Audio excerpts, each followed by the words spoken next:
আপনি যদি এই ব্যাপারে ব্যবস্থা গ্রহণ না করেন তাহলে আমরা মনে করব যে আপনি ছাত্রদলকে সুযোগ করে দেওয়ার জন্য বারবার আপনার যে আইন পরিবর্তন করছেন সেটার প্রক্রিয়ার অংশই হচ্ছে এটা। স্যার আমি আশা রাখবো আপনি টিম পাঠিয়ে এ ব্যাপারে ব্যবস্থা গ্রহণ করবেন।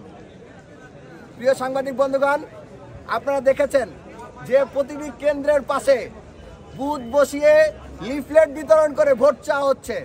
আপনারা যান দেখতে পাবেন লিফলেট বিতরণ করা হচ্ছে। ভোটার স্লিপ দেওয়ার নিয়ম রয়েছে, এটা তো ভোটার স্লিপ না। ভোটার স্লিপে কি থাকে বিগত নির্বাচনগুলো আপনি পর্যবেক্ষণ করুন। ভোটার স্লিপের কোনো ব্যাখ্যা কি আপনার এই আচরণবিধিতে আছে? ভোটার স্লিপ মানে এটা কি?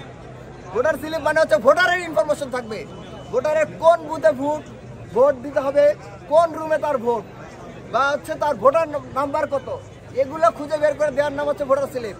কিন্তু এখানে দেওয়া হচ্ছে লিফলেট। আপনারা যে দেখেন প্রত্যেকটা বুথে শয়ে শয়ে বিভিন্ন ধরনের বিভিন্ন ডিজাইনের লিফলেট রাখা। আমরা বারবার দেখতে পাচ্ছি নির্বাচন কমিশন শুধুমাত্র ছাত্র দলকে সুযোগ করে দেওয়ার জন্য বারবার তাদের আইন পরিবর্তন করছে, বারবার তাদের নিয়ম পরিবর্তন করছে, এবং নিয়ম পরিবর্তন করার মাধ্যমে শুধুমাত্র ছাত্র দলকে সুযোগ করে দিচ্ছে।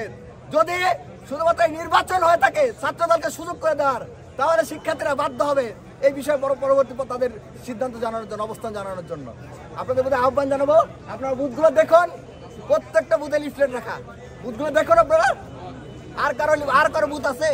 আমরা তো আর কারো বুথ দেখিনি। আমরা প্রত্যেকটা কেন্দ্রে একটা করে বুথ দেখতেছি, আর কারো বুথ বসে না। আমরা যোগাযোগ করেছিলাম যে বুথ বসানো যাবে কিনা এবং ভোটার স্লিপ দেওয়া যাবে কিনা। আমাদেরকে বলা হয়েছে না, এগুলো করা যাবে না। আজকে সকাল থেকে আমরা এটা কি দেখতে পাচ্ছি। আমরা আশা রাখবো আপনারা দেখবেন এবং আপনার নির্বাচন কমিশনকে এটা আলাদা করে উল্লেখ করবেন। আমি মুসাদ্দিক আলী ইবনে মোহাম্মদ, স্বতন্ত্র প্রার্থী, কেন্দ্রীয় সংসদে সাহিত্য সাংস্কৃতিক সম্পাদক পদে। না, আমি প্রত্যাহারের ঘোষণা দিই না, আমাকে সমর্থন দিয়ে আরেকজন প্রত্যাহারের ঘোষণা দিয়েছে।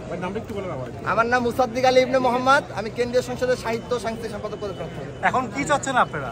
আমরা বলছি যে এই যে লিফলেট বিতরণ করা হচ্ছে এটা বন্ধ করা হোক, এবং যারা লিফলেট বিতরণ করছে তাদের বিরুদ্ধে ব্যবস্থা গ্রহণ করা হোক। আপনি যে ফোন দিয়েছিলেন, ফোনে জবাবটা কি দিয়েছেন? তিনি কোনো জবাবই দেন নাই, তিনি ভুল ব্যাখ্যা দিচ্ছেন।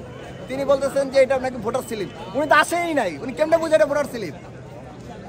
ভোটার স্লিপ মানে হচ্ছে যে ভোটার স্লিপের মধ্যে ভোটারের ইনফরমেশন, ভোটারের আইডি কার্ড, ভোটারের আইডি নম্বর, তারপর হচ্ছে ভোটারের আপনার কোন রুমে ভোট দিতে হবে, কোন বুথে ভোট দিতে হবে, সেই ইনফরমেশনটা থাকবে। এটা লিফলেট, এখানে তো ভোটারের কোনো ইনফরমেশন নাই, তাহলে এটা ভোটার স্লিপ কিভাবে হয়? ধন্যবাদ।